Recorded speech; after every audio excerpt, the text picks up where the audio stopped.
السلام علیکم۔ کراچی میں ایک اور شہری گھر کے اندر اندھی گولی کا شکار بن گیا۔ شہری اب گھروں میں بھی غیر محفوظ، واقعے نے خطرے کی گھنٹی بجا دی۔ تازہ ترین ویڈیوز کے لیے چینل کو سبسکرائب کر کے بیل آئیکن اور آل نوٹیفیکیشن پر کلک کریں۔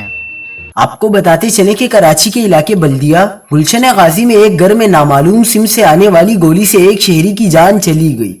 جاباز شخص کی شناخت 20 سالہ صدیق کے نام سے ہوئی ہے۔ ریسکیو ذرائع کا کہنا ہے کہ متوفی کی لاش ضابطے کی کارروائی کے لیے اسپتال منتقل کر دی گئی ہے۔ واضح ہے کہ گزشتہ چند روز سے کراچی کے مختلف علاقوں میں نامعلوم سمت سے آنے والی اندھی گولیاں گھروں کے اندر شہریوں کو شکار کر رہی ہیں۔ پولیس حکام کا کہنا ہے کہ شادی بیاہ میں فائرنگ یا دیگر مواقع پر ہوائی فائرنگ سے ایسے حادثات رونما ہو سکتے ہیں۔ اس سے قبل کراچی کے علاقے لانڈی 36C شیرآباد میں گولی لگنے سے لڑکی زخمی ہوئی تھی۔ لڑکی گھر کی چھت پر موجود تھی کہ نامعلوم سمت سے گولی آ کر لگی۔ مزید خبروں کے لیے دیکھتے رہیے حق پاکستان نیوز۔